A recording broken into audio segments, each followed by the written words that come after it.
counsel them that they need to be sensitive to. Secretary of State John Kerry says Carnival Cruise Line should think twice before sailing to Cuba without Cuban Americans. It's an interview you will see only on Local 10. How could a 3-week fair impede the future of our community? The plan is on property they don't own, they don't rent, they don't lease. FIU versus the fair, an epic battle brewing between two beloved institutions. The heads of both are here with us live. And the chair of the Broward Health Board wins his job back and then tells Governor Scott, take this job and, well, you know what? It is a topic for the roundtable. Good morning and welcome. We have a packed hour ahead for you, and we begin one-on-one with Secretary of State John Kerry. I sat down with Mr. Kerry in Miami before his speech at Miami-Dade College on Thursday. He had inspirational words and advice for the students at the Freedom Tower ceremony.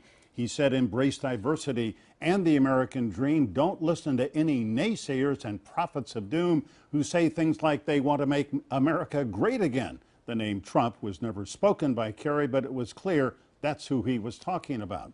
Kerry also met with some Cuban American leaders who support normalizing relations with Cuba, and Cuba was where I began our conversation. Mr. Secretary, welcome. Great to speak with you. Thank you. Mr. Secretary, about Cuba. Ever since December 17th, 2014, you and President Obama, Roberta Jacobson, who is in the room, others have been working toward normalization. Even some people in this community who think that 50 years of isolation didn't work, look at what has happened and say, we've given the Castro government everything. What have we gotten in return?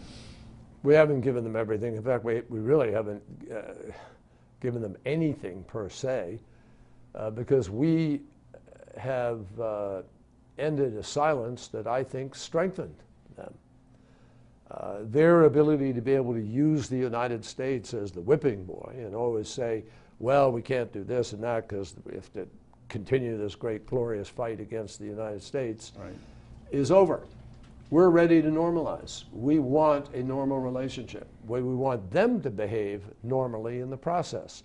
So now the focus is on their behavior, their choices, how they treat their citizens, whether their citizens can meet their expectations. And we are no longer standing in the way of that. Obviously, we want to lift the embargo, but the key to lifting the embargo is for them to make some moves on human rights, to open up their system a little more, to deal with businesses more effectively, to begin to prove that they're ready, in fact, to have what they say they want, which is a relationship with the rest of the world. Right. There's a responsibility on them. And what's happened since we began this process, there are many more Cubans now working for the private sector. Right. There are many more people traveling and going to Cuba and exchanging views. Yeah, 1.5 million Americans this year are expected to go. Well, every one of them that communicates with somebody, these are real discussions between real people that are going to take place. In addition, we have seen the Cuban government actually move and create a number of hotspots for internet use. Internet use is up. That's one of the parts of the agreement is there has to be more availability of connectivity to the internet for the people of Cuba. And I think nobody expected this to be an overnight transformation. Right. It will take some time, but already there are clear indications that there's just a greater sense of expectation and possibility, and people in Cuba, I think, are thrilled that we have opened up this engagement with diplomatic relations. Right. Mr. Secretary, this week you and the State Department released your annual report on human rights, and you cited Cuba, but in the last 15 months or so, according to the Cuban Commission on Human Rights, which monitors human rights dissidents, pro-democracy activists, and the abuses they suffer, they say there have been more than 8,000 incidents. I mean, it's just increased exponentially since we announced this new policy. But in a way, that's good. I mean, in a way, that represents the fact that people are out there taking advantage of this change. And yes, there have been detentions, but they've been short-term detentions. People have been released. So I think that that's part of the transformation. I see that. I mean, I don't like it. I'm not condoning it. I don't suggest that we want short-term detentions. Right. But the point is that it proves that the system is in a sort of elastic stage where people are pulling and then it pulls back a bit and they pull some more. That's part of the change. And I think that it's an indicator that what we did has ignited a new willingness of people to test the limits and to find out what's possible. Mr. Secretary, we have an ongoing dispute in this community right now because Carnival Cruise Lines, which is a long time, well-established and in many ways philanthropic, member of this community, May 1st it's going to start sending a cruise ship to Cuba. And Cuban Americans are not going to be sold tickets because they were born in Cuba, and there is this law on the books there that says a Cuban born in this country may not come back by sea. And there is just outrage here that Americans and an American ship sailing out of Miami, that Cuban Americans can't go on this cruise. What do you say to Carnival, or what do you say about the situation?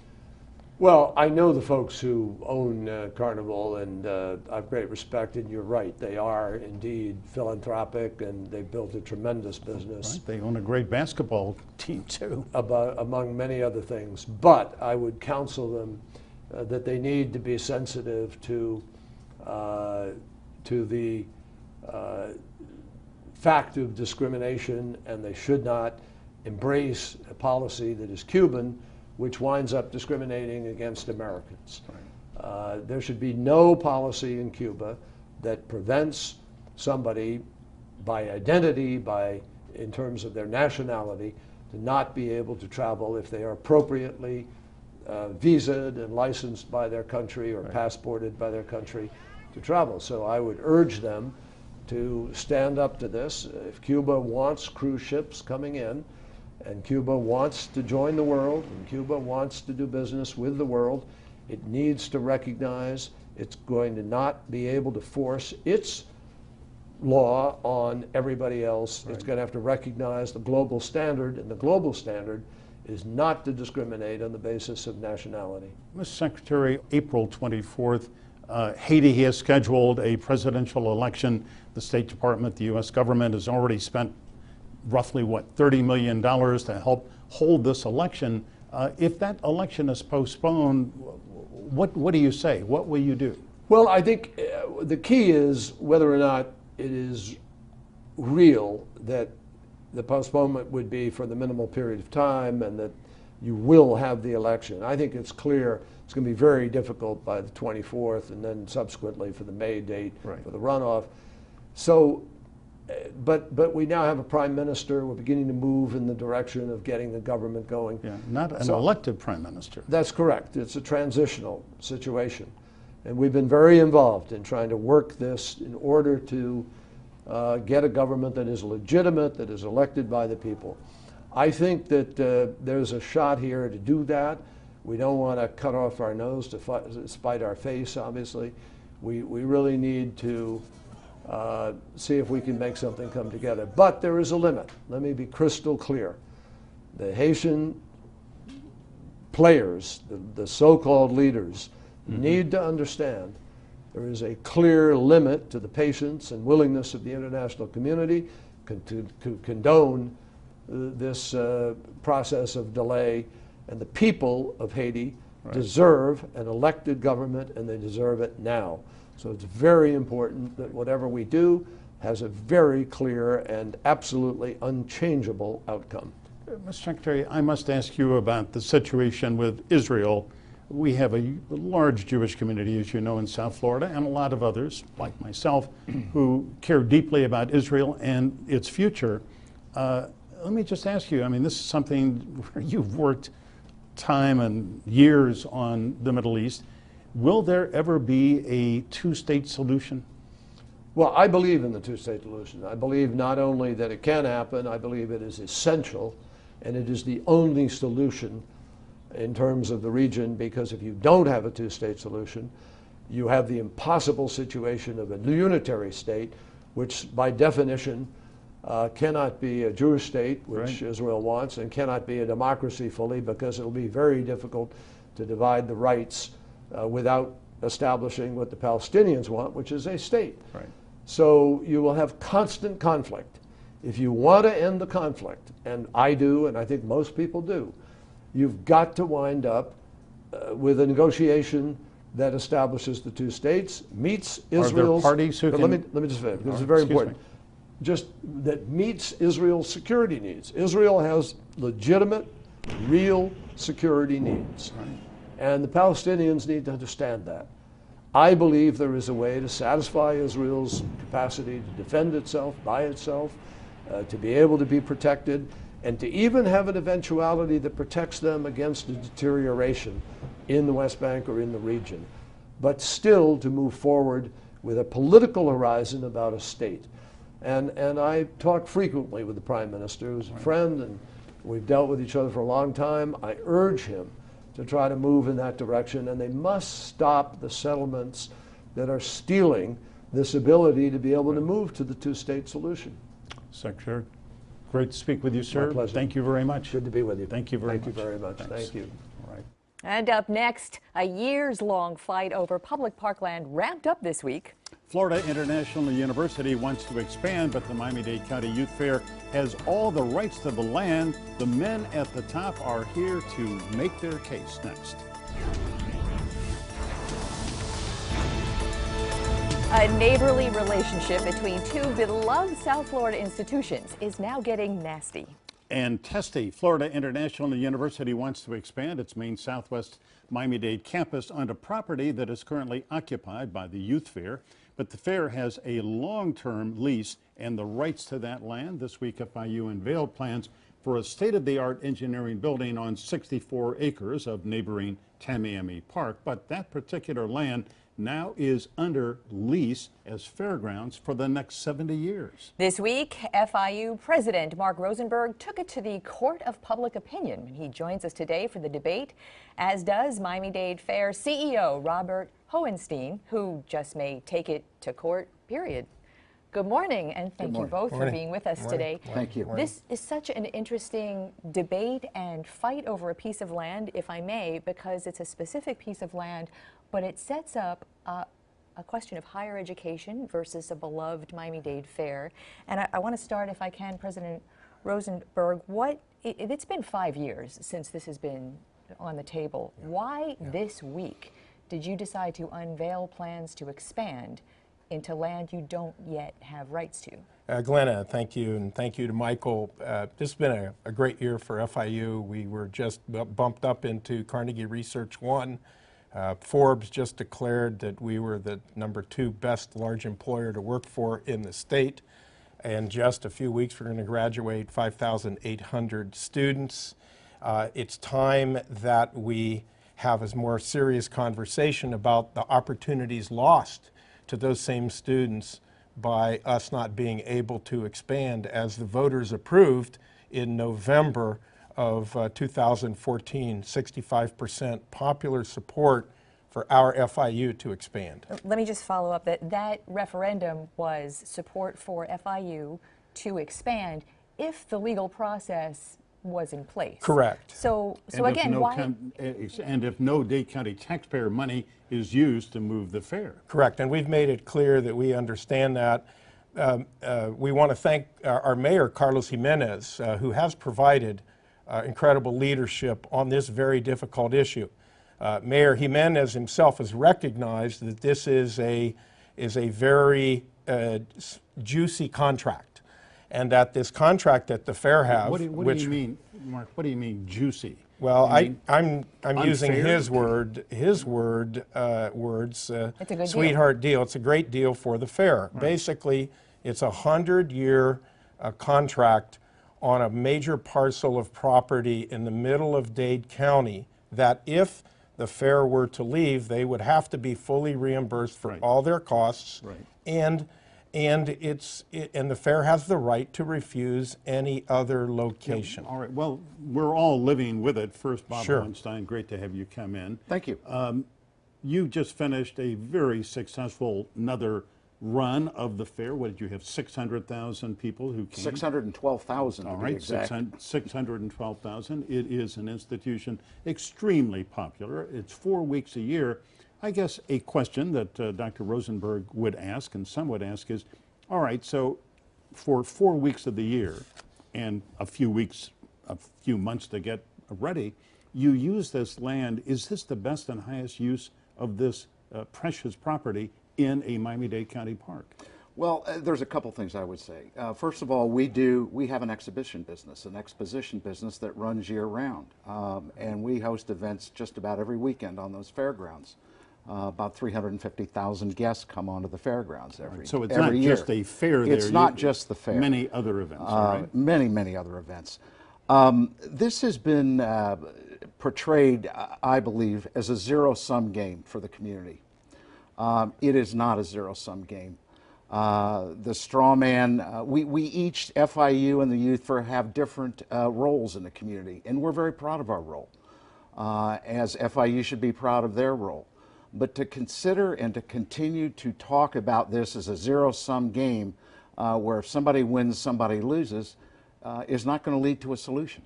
So the fair is not opposed, and it's in the lease. There's no opposition to moving necessarily as long as certain conditions are met. In the lease, there's zoning, access, Right. Correct. parking. But then there's something called, this is, I believe, a quote, otherwise generally acceptable conditions. And that seems to be very subjective. And there are a couple of sites, more than a couple of sites, that have been proposed, one in South Dade, pretty specifically, one up in the corner of Northwest Dade. What's wrong with those other sites? Why haven't those sites met your conditions? The only make site, way? Glenna, that has not met our conditions, and we have been very clear both with the university and with the county, is the South Dade site. The homestead. The homestead site, correct.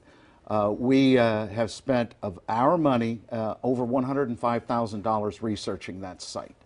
That site would be financially devastating to the Youth Fair and our exposition business, and it would lead us into bankruptcy. And there's no business in Miami-Dade County, in the state, or in the country that is going to allow itself to be forced to move into that sort of business climate. Yeah. President Rosenberg, FIU has offered to help defray the cost of a move. How much have you offered? Well, we've already raised $10 million. We have raised another $13 million, but that was not passed in Tallahassee. The legislature approved it, but it didn't get any further. We are very much committed to what we call win-win, win-win. And let me explain that. First of all, our students win. Our students are going to get more and better educational opportunities if we can expand as the voters approved. Second of all, the county is going to get back 22 acres of the land currently being occupied by the fair and another 26 acres that the fair has under contract in the park. So 26 acres will be restored to parkland. Third, we're going to transfer 350 acres that we have to the county so they can establish a passive park, which is west of the fair.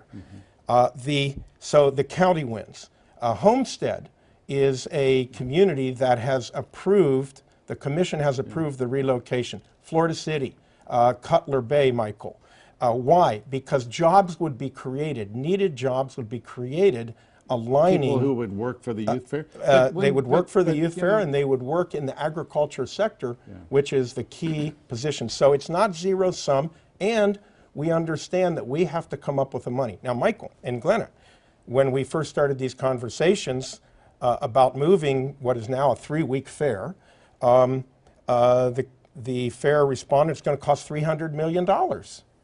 And that $300 million has now gone down to about $200 million.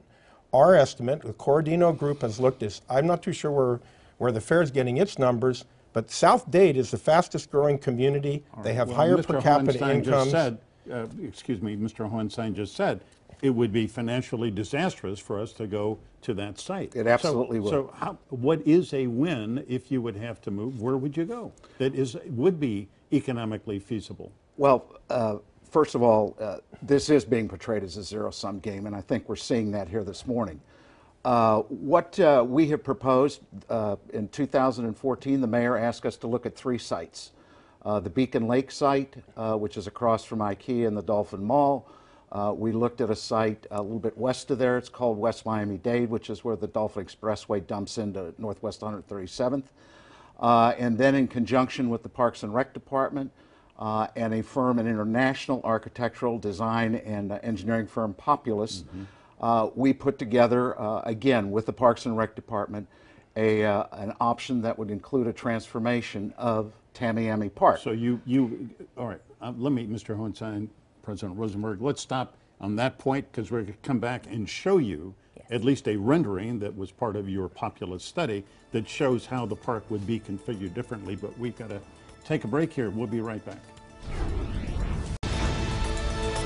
We are back, picking up where we left off, talking about the increasingly public debate over what to do with the Fair, Miami-Dade Fair plot of land, 64 acres, that FIU would like to expand into. And what you're looking at here is a proposal by Miami-Dade Fair to actually share the space. And what you see is the 64 acres that the university would like is cut here in about half, a little less than half. Robert Hohenstein, CEO of the fair, explain what we're looking at and why this compromise that you've suggested might work well. Well, I think there's a number of reasons why the compromise would work well. Number one is, as part of this transformation of Tamiami Park, the youth fair would give back 36 acres during non-fair time. Back to the community for recreational and athletic purposes.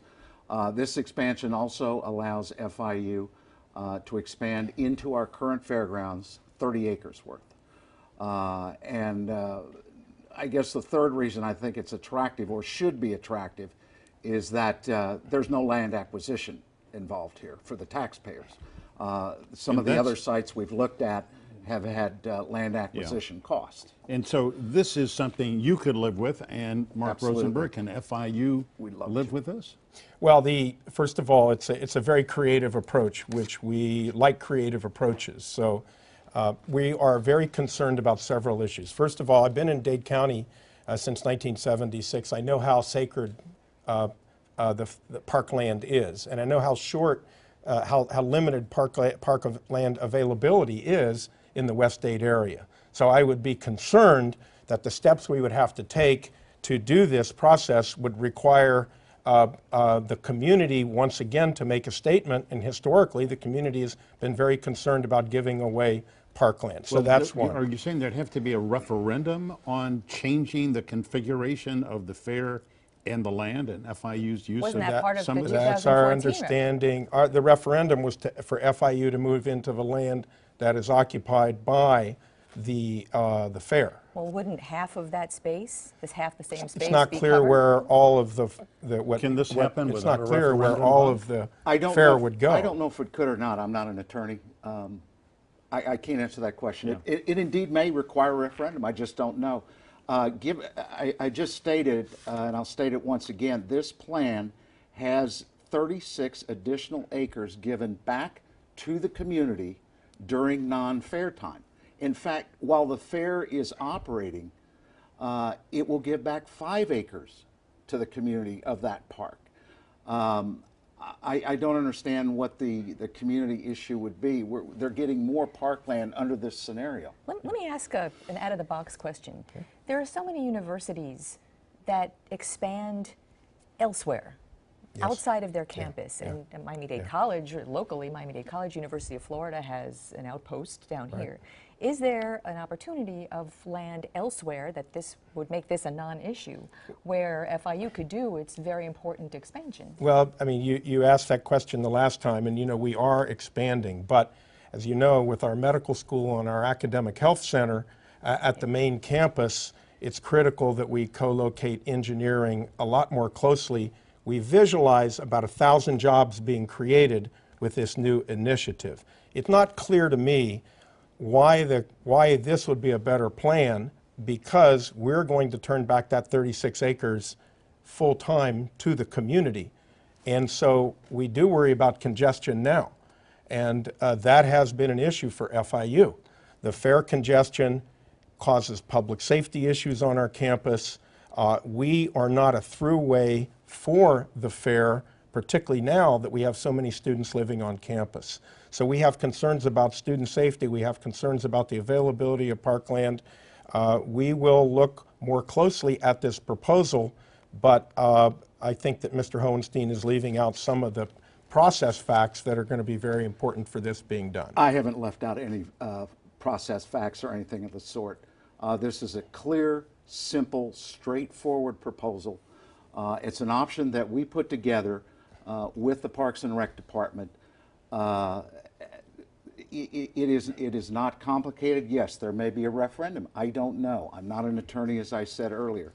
But this very much has an opportunity to meet all of our needs, the community, the youth fair, and the university. May I ask who will pay for the parking garages? FIU will. Okay, so that, to pay for the parking garages, it would have to come out of more fees for our students. Oh, well, or taxpayer money? No, any right which directly way? out of our students. And Why the we are, students, not from because all parking legislature? garages are funded from fees that our students pay, that are bonded, essentially. Or if so I can, we see some obstacles Let here me just that are jump in here consequential. in the 30 seconds that's left to say, you two clearly are deeply at odds over this. If this results in a lawsuit, the first thing I think a judge is going to say is, you guys got to go to mediation. So before you file lawsuits, why don't you go to some kind of a mediation? We haven't talked about a lawsuit. Michael, all over this country, fairs are moving. The fair in Lincoln, Nebraska moved and made way for the university there. The fair in Saginaw, Michigan moved its site. San Jose, California is looking at moving the fair. We think this is a really good option to go to South This fair Dade. has a long-term lease on the land till 2080, and they Absolutely. don't want to move. Absolutely. No, we do want to move. We're willing to move, but we will move under the terms and conditions of our lease. Two of the underpinning of this culture in our society is the sanctity of contracts and agreements, as well as property rights. And if we're now going to get into a situation where those simply are unimportant, we're going to have chaos. With all due respect, let me say hold one on, other hold on thing. just a minute. We are out of time. We need more time for this discussion. If And we will give it. And we will give it to you. We'll get you Thank you. back Thank you. Thank if you. you make some Appreciate it. We'll progress. take So, that. Robert Hohenstein, thank Thank you. you, Mark Michael. Rosenberg, Thank you. great to have Thank you you, come Glenna. in. Thank you. We appreciate it. All right, and up next, we take it all to the roundtable. Stay tuned.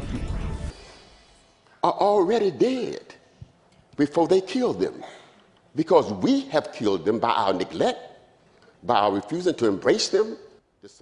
That was part of an intense public conversation this week at Local 10's Town Hall. We called it My Future, My Choice, and it was focused on directing a generation to opportunity and success as a way to end gun violence. And that is just one of this week's big stories, and we're going to talk about it on our roundtable. And boy, have we got an outstanding one for you. There is H.T. Smith, Miami attorney, professor of law at Florida International University. Mary Lee Kencio, a Miami attorney with her own name firm, active in Hispanic affairs and the Republican Party. And Katie Fang, Miami attorney, partner in the Berger Singerman law firm, former prosecutor in both Miami-Dade and Broward counties. To all of you, good morning. Great to have you. Good morning. Coiner of the word spicy roundtable, which I'm sure we'll have in the next few minutes. Well, I'm super excited. I was selected as an alternate delegate to the Republican I National saw your name on the list. Going to Well, Cleveland in So July. I'm looking forward to that. and I will be pestering you because I'm going to be, and Double Glenna's going to be in Cleveland. And can I just say that I just read an article where Cleveland has ordered about 2,000 riot suits. And they've for expanded that week. actually the distance away from the center to be able to accommodate potential riots. Yeah. It will be the most watched reality TV shows in the history of America. Political, Animal House, and I'm happy you're going to be there to Not only going to hold down the fort. We'll get to presidential politics shortly, but first I want to begin with, I think, the biggest news story in South Florida this week, which is Carnival Cruise Lines and its discriminatory policy involving Cuban Americans, not selling them tickets to go on this cruise. Well, just on a personal and professional level, Marilee, what did you think? Well, I think it's ridiculous that the Carnival Cruise Lines will go along with that. A dictate of the Castro government. Absolutely. And even we heard Kerry speaking, saying you know, his words were, well, I hope that they don't go along with that. But when Kerry was here in Miami this week that you interviewed him, the next day the State Department issued a press release. They didn't mention anything about Carnival Cruise Lines. And Carnival Cruise Lines would not be going to Cuba without the consent of, you know, our administration. Well, the Treasury Department, not the State Department, but I thought it was powerful, HT, when the Secretary of State says, we don't suffer discrimination by anybody, and this looks like discrimination Here's to the me. quote: should not embrace policy that is discriminatory, were his words. It is undisputed that this is discrimination, and we here in South Florida have a wonderful opportunity to show that we are against discrimination of any kind. I would like to see more African Americans. It shouldn't just be Cuban Americans. Discrimination comes from the same ugly place. Today it's us, tomorrow it's someone else. Or it could be Jews, it could be Muslims, it could be women, it could be Muslims. May I, before I forget, I want to shout out to Commissioner Michael Greco from Miami Beach. The speech he gave about the Cuban issue, I mean, it should be retweeted and seen by everybody. He was criticized by addressing the issue of the consulate in Miami Beach and not being Cuban American. And the answer that he gave, he says, I don't have to be gay to support, you know, gay rights, and I don't have to be black to support black lives. And it was spectacular. I think every American should feel the same way. You know what was so amazing about this week is that Cuban American politics, the politics of exile, have a lot of different perspectives, and a lot of people weigh in.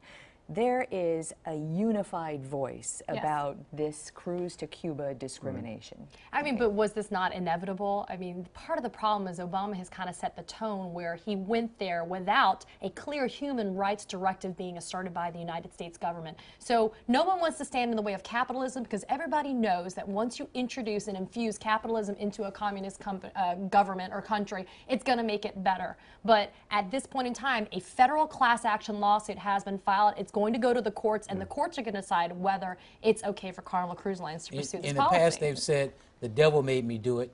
Carnival is saying the Castros made me do it.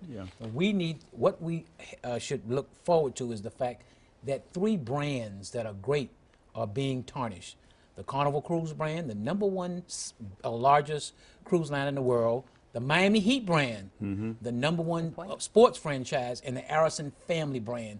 They cannot afford to have their brand undermined by saying we're going to be conspirators with the Castros for discrimination. This cannot happen. They must stop this. When the same thing happened in Tunisia, when Tunisia said that Israelis could not go to Tunisia, Norwegian Cruise Line says, well, we're not going to go to Tunisia, and that's what I expect Carnival Cruise Lines to do with Cuba. Yeah. Well, I think that we should just put on the record that in many ways Carnival has been a great corporate citizen of the community. I think that the Arison family has been admirable. They've been philanthropic. They've given to charity, set up a foundation. But, you know, Katie, Mickey Arison, who is not a very public person, I just think he's got so much writing here. He, I think, would pay a huge price. And Carnival, if they go ahead with this cruise and kowtow, as it were, to the Castro government. There is already precedent that's been established by the federal government vis-a-vis Kuwait Airlines, when Kuwait Airlines would not sell airplane tickets to Israeli citizens or allow Israeli citizens that carry an Israeli passport to come onto the airlines. So what Mickey Arison can do is be a voice for his company, which is in our backyard, which is a symbol of our community. He can use his very powerful voice to be able to say, this can't happen, but there also has to be a respect for the fact that he's also running a business. So that's going to be the push and the pull. I'm running a business. I'm going to create commerce. I'm going to open the doors again for capitalism to come to a communist country, but at what price? But talking about speaking for Carnival Cruise, a lot of people don't know that the president and CEO of Carnival Cruise is Arnold Donald, a black man who has a great record in the area of civil rights, and he and Mickey Arison have got to stop. This is non-negotiable. You cannot allow discrimination, blatant discrimination like this to happen. You know, I heard from a very powerful member of the Cuban American community this week who was so upset about this. He called me just to talk about this, and he suggested, and Marilee, what do you think about this? What do you all think about this? He said, Mickey Arison needs to call Richard Fain at Royal Caribbean, the people at NCL, Regent, every other cruise line, and say, all right, we should all say collectively to the Castro government, none of us is going to take our cruise ships into Cuba if you promulgate, unless you rescind this policy. Absolutely. I think that's a wonderful idea. And I just wanted the process to be, you say the Carnival won't first, and then challenge the others to follow you. Yeah. Lead by example. Exactly. Well, we have a lot more to talk about. Let's take a quick break and come back and do it.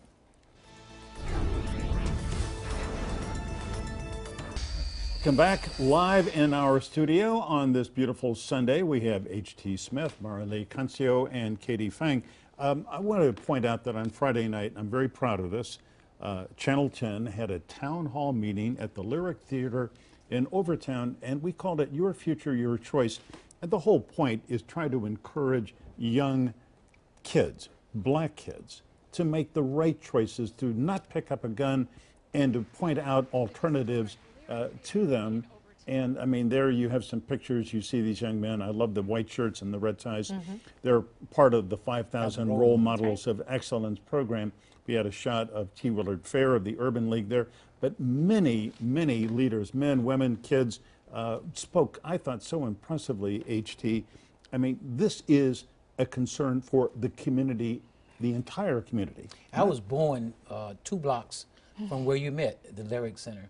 And one of the things that motivated me and 2 lawyers to build a youth center at Gwen Cherry Park in Liberty City was that part of what we have a responsibility to do is to tell young black men, say no to guns, say no to gangs, say no to drugs, but more importantly, give them positive things to say yes to.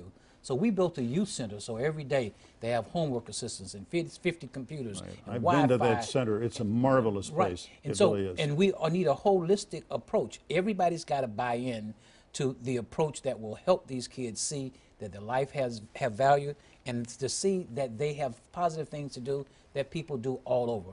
Let me just say this, we can solve this problem. I remember vividly, especially the violence. Do you all remember in the 1990s when we had tourist robberies? I do. Of course. Okay. It was happening every day. We solved that We problem. solved that. We changed license plates. We changed I-95 so you could not exit on 54. Exactly, yeah. We changed signage. We changed, we had curfews, etc. Right. You don't hear about those robberies anymore. Yeah. We can do the same thing with violence in the black community. I absolutely hope I know, you're right. Marilee, you are very active in the law enforcement part of it. And what I hear from the community every time we have something like this, don't forget the victims. There are people right now, families who are in profound pain. And I think that's a big deal because they're not getting the attention that they think they deserve and want. You were one of the moderators at an event that Commissioner Carollo hosted in a Tower Theater, and I was just disappointed there were not more people at that event. It was an excellent debate with a lot of the big players in town, and you know, every time that I see one more life lost, I think of my friend Tangela Sears and all the other mothers that every single day are struggling with this. And we as a community have to be more involved and do more things. Like, there's a lot of talk about it, but action has to take place. Listen to this real quick. I represented a young man whose father was killed at a convenience store. Just the other day, he went to a party and he was shot 4 times. Oh my goodness. He was shot in the right leg, he was shot in the left chest, he was shot in the left shoulder and in the temple. Now let me show you how lucky he is. He took him to the hospital. He didn't even stay overnight. Oh my goodness. Wow. What? Wow. Every bullet grazed him. 4 bullets hit him. Wow. Every bullet grazed him. But a young lady was shot in the stomach and is incredibly We've just got to get guns out of the hands of these kids. There's no more fist fight. They go to guns first. And they do it through social media, which is really frightening. Before we run out of time, we have to talk a little bit of presidential politics. Katie Fang, Donald Trump, over the last several days, has started to just go nuts with this theme, this meme. The Republican Party is going to steal the nomination from me unfairly. That there's some type of conspiracy going on, that it's rigged against him, that the process is terrible, or, you know, for lack of a better phrase, that it sucks. I mean, that's how he speaks, right? That's how. Is that a technical term? That's his technical term, right? So it's a grand idea to suggest that perhaps the voters are being stolen, that their opinion is being stolen from them, but that's not how it works. But the scary reality is he's probably going to get the delegate votes, and he's probably going to get the the nomination for the party, and H. Cheese looking like he's about to pass out over there. We just talked about at the beginning that Model E is going to be in Cleveland as well as an alternate delegate from Dade County. It's the New York primary, the New York primary that's coming up on Tuesday for the Democrats is huge because it's a Democrat-only vote. You can't get the independents that come over and do it. So if that's the case, that's who is the Democratic Party thinking is going to go up against Donald Trump. It's no longer is Kasich, is Cruz really going to be a viable option. It's who can we put up against Donald Trump. Wait a second. Go back to something you just said, Mary Lee. Isn't the GOP talking about how to change up, organize the rules in July so that Trump is not the nominee? Not at all. Not at all. As a Florida delegate, no, not at all. We are committed to voting for Mr. Trump or whoever, whoever won Florida was Mr. Trump. We're going to vote for him in the first 3 ballots. He may get 1,237 votes and be the nominee, and that's the end of the story. So the rules always change, before the convention, but he may not even need to worry about that. So that's being talked about right now. If he gets the 1237, that's it. Yep. That's how it. it goes. What really amazes me is that he talks and brags about how he took the bankruptcy rules and he used them to his favor. He didn't say they are rigged for rich people. Well, why can't he take the rules of the Republican Party that was in place at the time he announced and use them? Before we run out of time, whiner. believe it or not, I've got to give props to Ted Cruz. He has been the best organized candidate. The reason he won the Wyoming caucuses this weekend is because he's got his stuff together. I mean, whether you like him or not, he has run an excellent campaign, and he is going to be a force at this convention. Absolutely. He's brilliant, no doubt about it. But he's also threatening riots, too. I mean, come on. Evangelical riots? That riot gear may come in handy. Trump has art of the deal. Cruz will have art of the campaign. Boy, there you go. Good point on which to end. Thank you all. Great roundtable. Thanks so much. Really appreciate it. Up next, we've talked about this. The company that trademarked the world's most popular cruise line is not very popular. Next, Carnival cruise to Cuba under fire and under scrutiny.